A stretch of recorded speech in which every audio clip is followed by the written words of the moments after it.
Good evening to all of you. तो हम क्या पढ़ रहे थे पॉलिटी में? अभी तक हमने अभी भाग 5 द यूनियन संघ, जिसमें मैंने पिछले क्लास में आपको आर्टिकल नंबर 79 संसद को हमने पूरी तरीके से समझ लिया था, सीख लिया था और याद कर लिया था। और आज हम उसके आगे से स्टार्ट करेंगे क्लास को।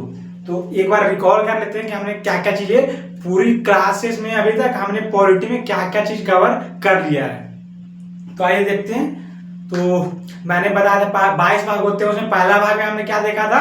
संघ और राज्य क्षेत्र, यूनियन एंड इट्स टेरिटरी। और भाग 2 में हमने क्या पढ़ा?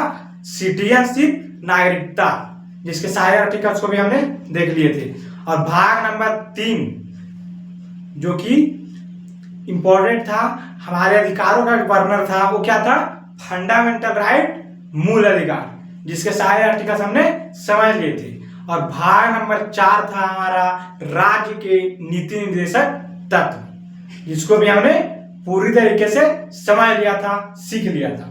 और हम पढ़ रहे थे भाग 5 द यूनियन संघ, जो कि सबसे इंपॉर्टेंट और सबसे बड़ा भाग होने वाला है। तो उसमें हम उस कड़ी को आगे बढ़ाते हैं। और आज हम क्या पढ़ेंगे?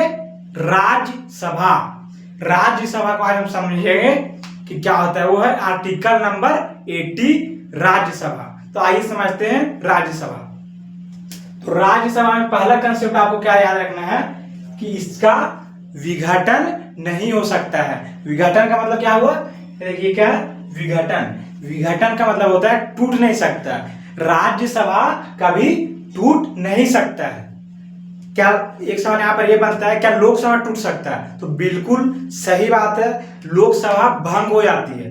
कब भंग हो जाती है? जब लोकसभा में बहुमत सरकार खो देती है, 273 सीट से कम आंकड़े पर चली जाती है। जब बहुमत की आंकड़ा को कम हो जाता है तब लोकसभा भंग हो जाती है। लेकिन राज्यसभा में ऐसा होता है?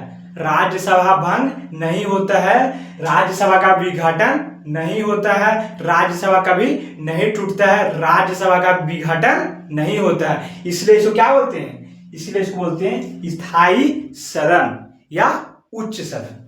तो समझ में आएगा आपको कि इसको स्थायी सदन या उच्च सदन क्यों कहा जा रहा है। तो ये था पहला कंसेप्ट राज्यसभा का। तो आगे बढ़ते हैं, दूसरा कंसेप्ट देखते हैं। दूसरा पॉइंट क्या कहता है? दूसरा कंसेप्ट समझते हैं कि हम ये जानते हैं कि लोकसभा के चुनाव जब होती है तो उसमें कौन भाग लेते हैं? तो सारी जनता भाग लेती है लोकसभा के चुनाव में। तो यहां पर हम क्या पढ़ रहे हैं? राज्यसभा। तो क्या राज्यसभा के चुनाव में जनता भाग लेती है? क्या राज्यसभा के चुनाव में जनता वोट करती है? तो इसका जवाब है नहीं। राज्यसभा के चुनाव में जनता वोट नहीं करती है। तो कौन वोट करती है? तो विधायक और संसद वोट करती है राज्यसभा के चुनाव में। ये बात आपको ध्यान में रखना है कि राज्यसभा में कौन भाग लेती है? तो जनता भाग न लेकर के विधायक भाग लेते हैं। अतः इसे क्या कहा जाता है? अप्रत्यक्ष मतदान कहा जाता है। इसमें राज्यसभा के चुनाव में अप्रत्यक्ष मतदान किया जाता है। ये लोकसभा के चुनाव में प्रत्यक्ष मतदान होता है, वैसा नहीं है। इसमें अप्रत्यक्ष रूप से विधायक निर्वाचन करती है, विधायक भाग लेते हैं। तो ये था दूसरा कंसेप्ट राज्यसभा का। आइए आगे बढ़ते हैं और आगे की चीजों को समझते हैं, जानते हैं कि आगे राज्यसभा के बारे में क्या बताया गया है। तो नेक्स्ट पॉइंट को समझते हैं। तो नेक्स्ट पॉइंट में क्या कहा गया है कि इसमें मंत्रिमंडल नहीं बैठते हैं। राज्यसभा में मंत्रिमंडल नहीं बैठते हैं। तो कहां बैठते हैं मंत्रिमंडल? मंत्रिमंडल बैठते हैं लोकसभा में। ये बात आपको ध्यान में रखना कि मंत्रिमंडल कहां बैठते हैं? तो लोकसभा में बैठते हैं, राज्यसभा में मंत्रिमंडल नहीं बैठते हैं।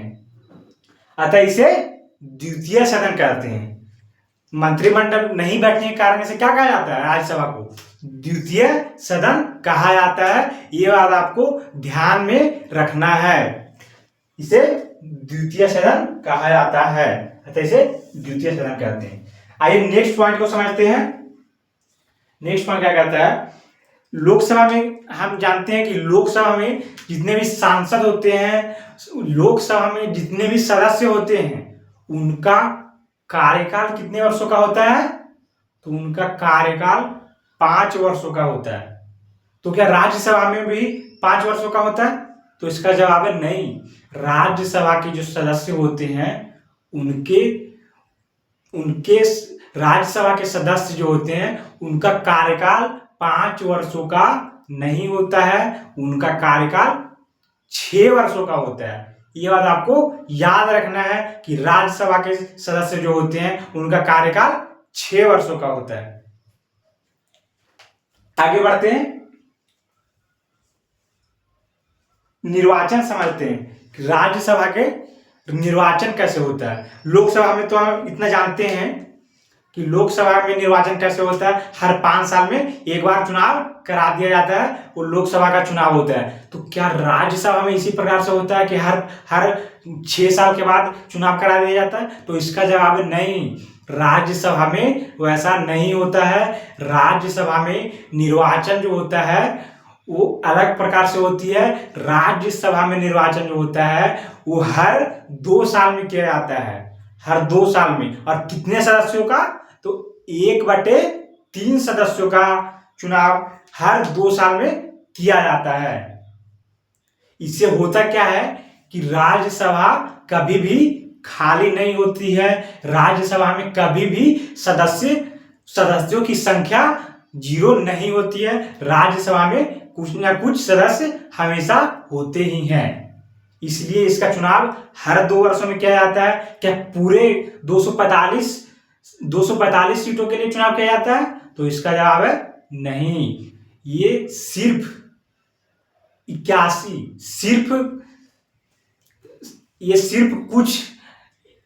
कुछ लोगों का ही चुनाव 1/3 सदस्यों का ही चुनाव हर 2 वर्षों में किया जाता है। तो याद रखना ये बात को, 1/3 सदस्यों को चुनाव को हर 2 साल में कराया जाता है। तो आइए अब हम आगे बढ़ते हैं और आगे की चीजों को देखते हैं, जानते हैं। आगे क्या चीज, ये चीज मैंने आपको बता दिया कि 6 वर्ष का होता है और हर दो वर्ष पर चुनाव किया जाता है।